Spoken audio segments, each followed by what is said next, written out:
আজকে মহান সংসদে আমরা যারা সবাই এই বিপ্লবে অংশগ্রহণ করার সুযোগ হয়েছিল, আমাদের পরবর্তী 100 বছরের প্রজন্ম জানবে যে আমার পিতা, আমার দাদু এই সংসদে আবার কখন ঢুকতে পারবে চিন্তাই করেনি যারা 2014 সালের 5ই জানুয়ারি হঠাৎ করে এখান থেকে বেরিয়ে গেলাম। আমার পাশে আমার অনেক বন্ধু সেদিন এই সংসদে ছিল। ওরা বলতে পারবে এরকম একটি বিপ্লবের মাধ্যমে যেখানে এই সংসদ ভবনের লুকিয়ে আছে শুনে প্রত্যেকটি রুম ভেঙে ফেলেছে, কোটি কোটি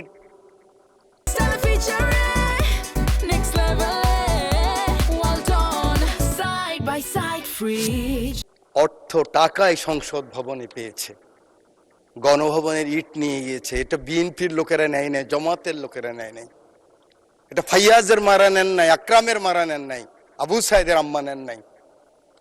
এটা বাংলাদেশের রিক্সাওয়ালা, শ্রমিক, জনতা সকলে ক্ষোভের বহিঃপ্রকাশ ছিল সেদিনকার সেই সমাপনী আন্দোলন। সেই সমস্ত শহীদদের আত্মার মাগফিরাত কামনা করছি। আল্লাহ যেন তাদেরকে বেহেশতের সর্বোচ্চ মাকাম দান করেন। মাননীয় স্পিকার, শহীদ মোহাম্মদ শামীম, শহীদ মোহাম্মদ সবুজ, শহীদ মোহাম্মদ হাসান, শহীদ মোহাম্মদ মাজারুল ইসলাম, মোহাম্মদ ফেরদাউস শহীদ যুবদল নেতা, আরিফ ছাত্রদল নেতা, আপনারা হঠাৎ করে মনে করছেন এই নামগুলি কোত্থেকে আসলো? অজপাড় গাঁয়ের, মেঘনা পাড়ের। আমার পাশে বসা আছে আমার মাননীয় সংসদ সদস্য, আজকের পানি সম্পদ মন্ত্রী আবুল খায়ের ভূঁইয়া সাহেব, আমাদের অঞ্চলের। এরা শহীদ হয়েছে জুলাই বিপ্লবে। ওদের মাকে আমি কথা দিয়েছি, আমি জানি এর রুলস অফ প্রসিডিউর অনুযায়ী মহামান্য রাষ্ট্রপতির চেয়ারকে আমি সম্মান করতে হবে, সম্মান রেখেই বলছি। ওই চেয়ারকে ধন্যবাদ দিচ্ছি, ও প্রতিষ্ঠানকে, কিন্তু মহামান্য রাষ্ট্রপতিকে, ব্যক্তি শাহাবুদ্দিন সুপ্পু সাহেবকে আমি কিন্তু ধন্যবাদ জানাতে পারলাম না বলে আমি দুঃখিত।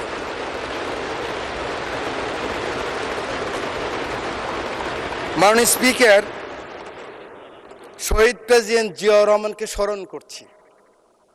আমার প্রিয় নেত্রী, আমার মা বেগম খালেদা জিয়া জীবনের শেষ পর্যায়ে এই চেয়ারে বসা ছিলেন 9th পার্লামেন্টে।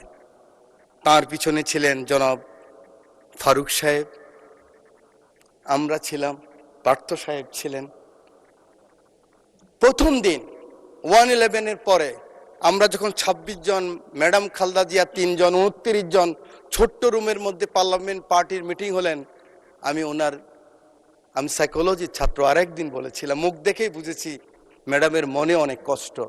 ম্যাডাম নিঃশ্বাস ছাড়লেন, বাম দিকে খন্দকার দেলোয়ার সাহেব বললেন আর এই রাজনীতি করা হবে না, আপনারা যান, আমরা বয়কট করব।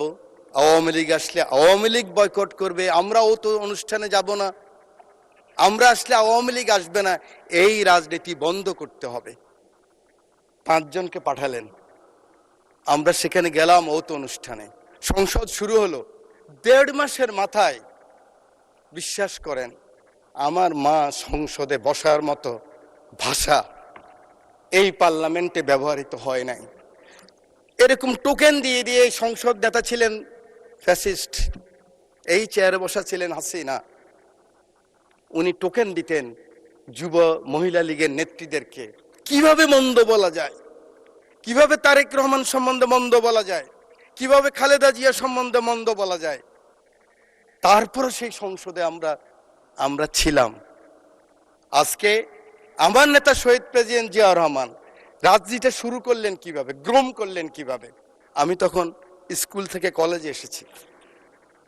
উনি ছাত্র, শিক্ষক, সাংবাদিক, সমাজের বিভিন্ন স্তরের মানুষকে নিয়ে গেলেন, সাংস্কৃতিক কর্মীদেরকে হিজবুল বাহারে, সেখানে তাদের সাথে আলোচনা করলেন। আমার সুযোগ হয়েছিল, আমি ফার্স্ট ইয়ার থেকে সেকেন্ড ইয়ার উঠলাম বিশ্ববিদ্যালয়ে। উলসি যদুনাথপুরে নিয়ে গেলেন আমাদেরকে, চট্টগ্রাম বিশ্ববিদ্যালয় থেকে ফার্স্ট সেকেন্ড যারা হয়েছে, 8 ঘন্টা ছিলাম। ওই হাতের স্পর্শ, ওই কথা, ওই ভীষণ এখনো মনের ভিতরে ভাসে, হয়ে গেলাম জাতীয়তাবাদী শক্তির একজন সৈনিক। আল্লাহ এই দুই নেতা এবং নেত্রীকে বেহেশতের সর্বোচ্চ মাকাম দান করুক। সময় নেই, বলতে পারবো না, শুধু বলতে চাই, আর কত যুদ্ধ, আর কত তর্ক, আর কত বিতর্ক, আর কত ছোট করা। এই সংসদটাকে আসুন না সকলে মিলে, সকলের সংসদ, আকাঙ্ক্ষার সংসদ, বাংলাদেশের 16 কোটি 17 কোটি মানুষ যে সংসদ চায়। আমি এখানে যত কথাই বলি, আমি মনে করি আপনাকে ঘায়েল করেছি, আপনি মনে করেন আমাকে ঘায়েল করেছেন, কিন্তু বাংলার কৃষক, বাংলার শ্রমিক, বাংলার জেলে, সে কিন্তু বোঝে আমার কথা সঠিক না আপনার কথা সঠিক। আমার মহাসচিব মহোদয় এখানে বসা আছেন, আমার মহাসচিব মহোদয়কে হেলমেট পরাই নিয়ে গেছি, নাম বলতে পারলাম না, একজন সেনাবাহিনীর প্রধানের সাথে মিটিং করার জন্য আজকের কৃষিমন্ত্রীর বাসায়। কারণ ওটা বেশি দিন নয়, 23 সালের কথা বলছি, জীবনের বাজি নিয়ে এই কথাগুলি করেছি আমরা। আমার নেত্রী 11 আমার নেতাকে যখন নিয়ে গেল, খবর পেলাম আমি, কারণ 7 দিন আগে শেষ দিন আমার দেখা হয়েছিল আমার নেতা তারেক রহমানের সাথে, বেগম খালেদা জিয়ার সাথে 111-এর পরে হাওয়া ভবনে, সেদিন ছিল ওনার শেষ দিন। খবর পেলাম ওনাকে নিয়ে গেছে, ঢুকে গিয়েছে। 196 জন এমপি ছিল এই পার্লামেন্টে, আমি ঢুকেছি। আমার নেত্রীকে দেখেছি একজন মা, তার সন্তানের জন্য কি আকুতি, কি কান্না, কি বেদনা বিধুর আমি দেখেছি। আমি সেই কথা মনে রাখতে চাই। আজকে আমরা অনেকে আছি, কিন্তু ষড়যন্ত্র বন্ধ হয়নি। জাতীয়তাবাদী নেতাদেরকে বেঁচে থাকতে হলে অনেক যুদ্ধ করতে হয়, ঐক্যবদ্ধ থাকতে হয়। আমরা সকলে আসুন একমত হই, আগামী দিনে যে চ্যালেঞ্জ আসবে, এই জাতীয়বাদী শক্তির বিরুদ্ধে আবার যে ষড়যন্ত্র আসবে, সেদিন কারাই প্রধানমন্ত্রীর জন্য জীবনের বাজি রাখতে পারবেন, বাংলাদেশের জন্য বাজি রাখতে পারবেন, সেরকম যদি একটা শক্তি সাহস থাকে, তখনই হবে সবার আগে বাংলাদেশ, তখনই হবে দিল্লি নয়, পিন্ডি নয়, অন্য কোনো দেশ নয়। জি, সময় বাড়ানো হলো আরো 4 মিনিট। Thank you very much. You are very welcome. Thank you very much. আমি আপনাকে ধন্যবাদ জানাই। আমার সংসদ নেতা, আমি ওনাকে হসপিটালও দেখেছি। একজন মানুষ তার কর্মীকে কত ভালোবাসলে, আমি অ্যাপ্রন পরে গিয়েছি, মাস্ক লাগাই গিয়েছি, আমি এমপি ছিলাম, দেখে চিনে নাই। সেই ছবি আপনারা দেখেন, কিন্তু মাথার মধ্যে ব্যান্ডেজ লাগানো। আমি মাস্ক খুললাম, অবাক হয়ে গেলেন, আপনি কেন আসছেন?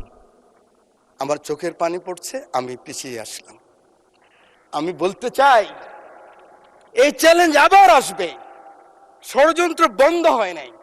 আমরা কে কত বড় হব, কোথায় যাব, কি নিব, কি হব, সেটা বড় কথা নয়। বড় কথা হলো এই চ্যালেঞ্জ গ্রহণ করতে হবে।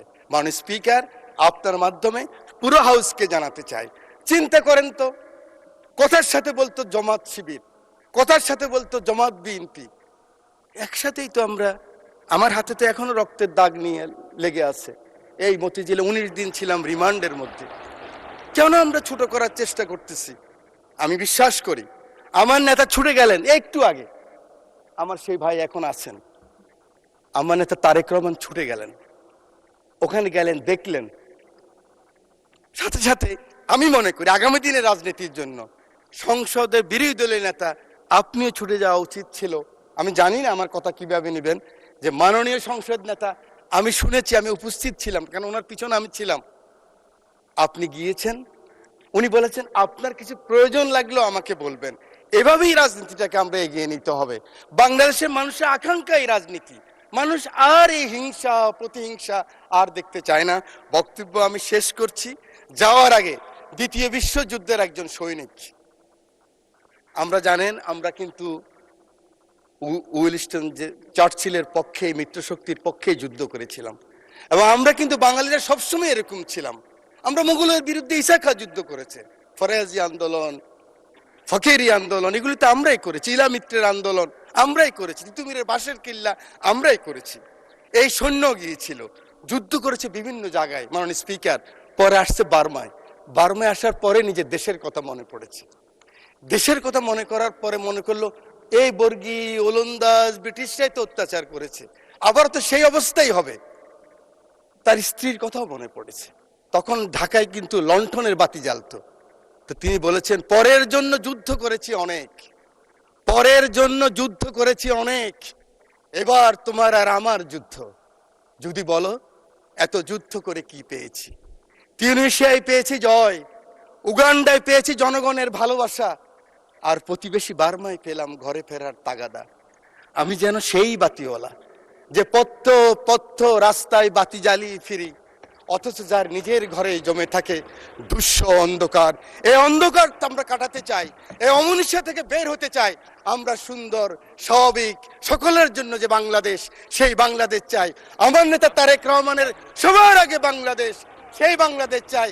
আমার রামগতির দায়িত্ব নেতাকে দিলাম, আমার এমপি, আমার নদী ভাঙ্গা মানুষ শহীদুদ্দিন চৌধুরীকে দিয়ে সময়ের নাই, সেই কারণে সকলের ভালোবাসা চেয়ে, আদর চেয়ে বক্তব্য শেষ করছি। আল্লাহ হাফেজ, বাংলাদেশ জিন্দাবাদ।